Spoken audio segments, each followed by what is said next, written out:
Dear student, पिछले यार जो हमारा ई लेक्चर था, ई वीडियो था, उसके अंदर हमने डिटेल डिस्क्रिप्शन किया था, वो जाइलम का था। आज जो हम ई लेक्चर बनाने जा रहे हैं वो है फ्लोएम। पादपों के अंदर टिश्यू होता है फ्लोएम। फ्लोएम की अगर बात करें आप, तो फ्लोएम पादपों के अंदर एक प्रकार का कंडक्टिव टिश्यू है या वेस्कुलर टिश्यू। ये क्या है? वेस्कुलर टिश्यू, संवहन ऊतक है। फ्लोएम क्या होता है? पादपों के अंदर संवहन ऊतक होता है, जो कि पादपों के अंदर जो फूड पदार्थ होता है उसको एक स्थान से दूसरे स्थान, या जहां पर फूड फोटोसिंथेसिस के कारण, प्रकाश संश्लेषण की अभिक्रिया के कारण जो भोजन बनता है, उस भोजन को ये है फ्लोएम ऊतक है, वह अन्य अंगों तक पहुंचाने का कार्य करता है। फ्लोएम की अगर आप बात करें तो फ्लोएम एक तरह का कॉम्प्लेक्स टिश्यू, पहले तो हम फ्लोएम को ही समझते हैं कॉम्प्लेक्स टिश्यू है। एक कॉम्प्लेक्स टिश्यू इसलिए है क्योंकि फ्लोएम जो है, फ्लोएम अपने आप में 4 तरह की कोशिकाओं से मिलकर बना हुआ होता है। फ्लोएम की अगर आप बात करें तो ये 4 तरह की कोशिकाओं से मिलकर बना हुआ होता है। C2 एलिमेंट,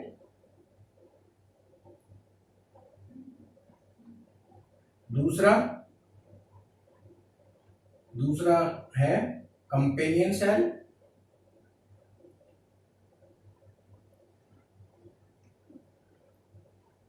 तीसरा फ्लोएम पैरेन्काइमा, और चौथा है फ्लोएम फाइबर। यानी फ्लोएम को बनाने वाली जो इकाइयां हैं या जो कोशिकाएं हैं, वो 4 तरह की कोशिकाएं होती हैं। एक सीड सेल्स होती है, दूसरी कंपेनियन सेल्स होती हैं, तीसरा नंबर पर फ्लोएम पैरेन्काइमा और चौथे नंबर पर है फ्लोएम फाइबर। ये चारों तरह की कोशिकाएं शेप, साइज और स्ट्रक्चर, इन तीनों करैक्टर्स में एक दूसरे से डिफरेंट होती। इन तीनों यानी चारों तरह की कोशिकाओं का आकार, आकृति और संरचना, ये चारों की अलग अलग होती है। एक दूसरे की मिल सकती है, लेकिन चारों एक जैसी संरचना की नहीं होती हैं। परंतु इन चारों कोशिकाओं की उत्पत्ति, एक फ्लोएम को बनाने वाली चारों कोशिकाओं की उत्पत्ति सेम होती है। यानी एक ही प्रकार की कैम्बियम से ये डिफरेंशिएट होती हैं, या वेस्कुलराइजेशन से डिफरेंशिएट होती है।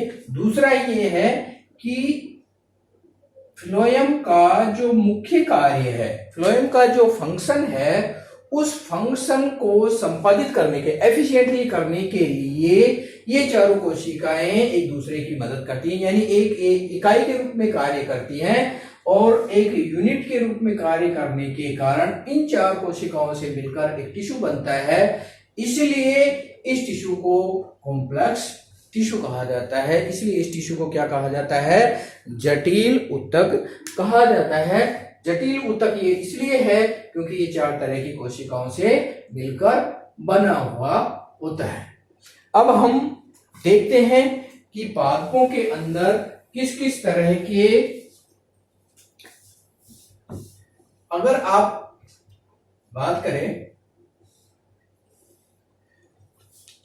तो पादपों के अंदर types of phloem tissue, types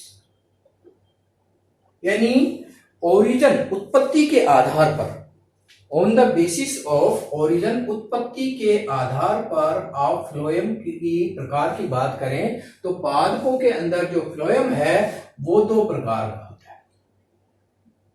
primary phloem, A primary phloem, और B secondary phloem. Primary phloem और सेकेंडरी फ्लोएम। प्राइमरी फ्लोएम क्या होता है? ये प्राइमरी फ्लोएम वो होता है जो कि पादप की प्रोकैम्बियम से बनता है। यानी जब यंग स्टेज के अंदर पादप होता है और शूट अपेक्स जब ग्रो करता रहता है, रूट अपेक्स जब ग्रो करता रहता है, तो उसके अंदर जो प्रोकैम्बियम होती है उस प्रोकैम्बियम के वेस्कुलराइजेशन या डिफरेंशिएशन से जो टिश्यू बनता है उस टिश्यू को कहा जाता है प्राइमरी फ्लोएम। सेकेंडरी फ्लोएम क्या है? सेकेंडरी फ्लोएम वह फ्लोएम है जब पादपों के अंदर सेकेंडरी ग्रोथ होती है, पादपों के अंदर जब द्वितीयक वृद्धि होती है और द्वितीयक वृद्धि के परिणाम स्वरूप क्या बनती है? वेस्कुलर कैम्बियम बनती है। उस वेस्कुलर कैम्बियम से जो टिश्यू बनता है या उस वेस्कुलर कैम्बियम के डिफरेंशिएशन से जो फ्लोएम बनता है उस फ्लोएम को कहा जाता है सेकेंडरी फ्लोएम। सेकेंडरी फ्लोएम सामान्य रूप से मोनोकोटिलीडन्स में नहीं पाया जाता है, क्योंकि हम देखते हैं कि कुछ अपवाद को छोड़कर मोनोकोटिलीडन्स में सेकेंडरी ग्रोथ नहीं होती है। ठीक है। प्राइमरी फ्लोएम की आप बात करें तो प्राइमरी फ्लोएम की टाइप्स डेवलपमेंट के आधार पर प्राइमरी फ्लोएम है। यह प्राइमरी फ्लोएम भी दो प्रकार का होता है, ए और बी। प्रोटोफ्लोएम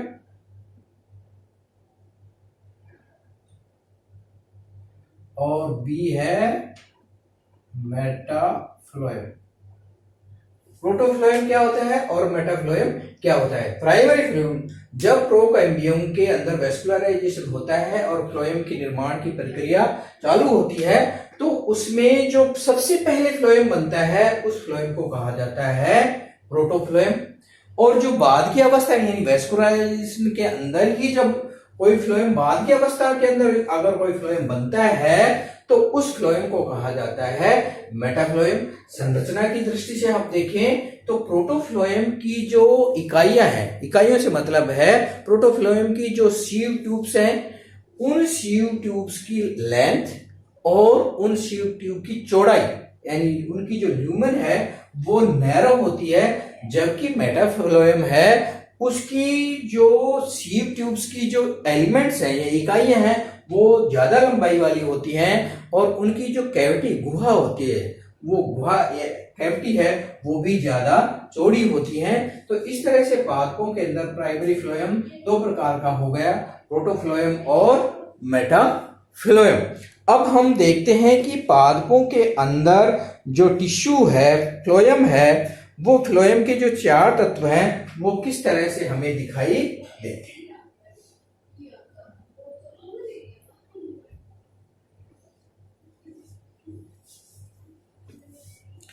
तो पादपों के अंदर फ्लोएम की अगर आप बात करें तो एक डायग्राम के माध्यम से हम इसको समझेंगे कि पादपों के अंदर जो फ्लोएम टिश्यू है वो कैसा दिखाई देता है।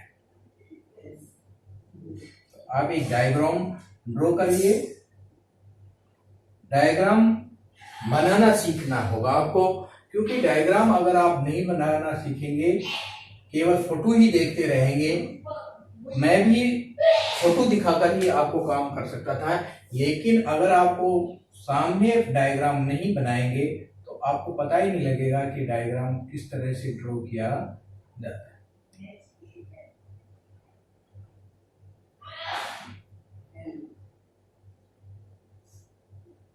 इसलिए जब भी आप पढ़ें डायग्राम की प्रैक्टिस जरूर करें। बायोलॉजी के अंदर आप जितने ज्यादा डायग्राम बनाएंगे उतने ही आपका हाथ साफ। ये है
आप डायग्राम को लगातार देखते रहिए कि डायग्राम किस तरह से बनाया गया है।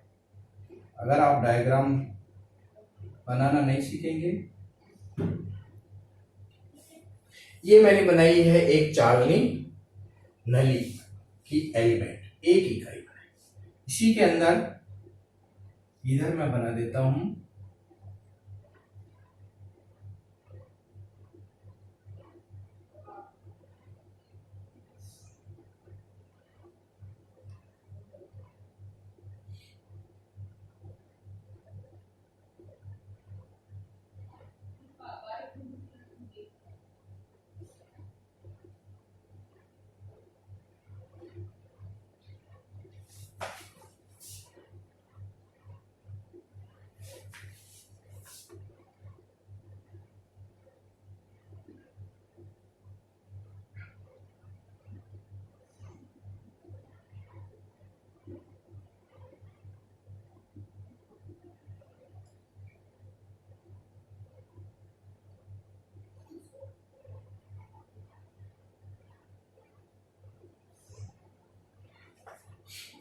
इसी तरह से।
इसी का ये है LS of phloem, LS of phloem. ये है सीव ट्यूब एलिमेंट, ये है कंपेनियन सेल्स, इसको कहा जाता है कंपेनियन सेल। ये जो स्ट्रक्चर है इसका नाम है सीव प्लेट। ये जो संरचना है ये है कैलोज। ये इसका न्यूक्लियस है, कंपेनियन सेल का न्यूक्लियस। ये जो सेल्स हैं ये फ्लोएम पैरेंट है। तो फ्लोएम का जो टिश्यू है यह फ्लोएम टिश्यू डायग्राम के अंदर एलएस सेक्शन के अंदर इस तरह से दिखाई देता है। इसका अगर आप अनुप्रस्थ काट बनाएं, इसी का अगर एक ट्रांसफर सेक्शन काट दें तो ये ट्रांसफर सेक्शन में किस तरह से दिखाई देगा उसका डायग्राम भी बना लीजिए आप।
ये क्या है?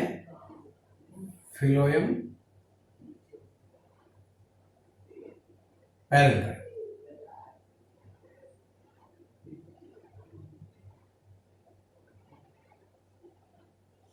ये क्या है?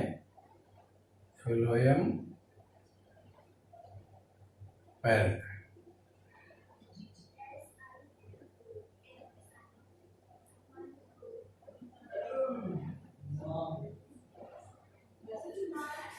इसके ये है टीएस ऑफ फ्लोएम, ये है टीएस ऑफ फ्लोएम। इसका नाम है फ्लोएम पैरेन्काइमा। ये है कंपेनियन सेल।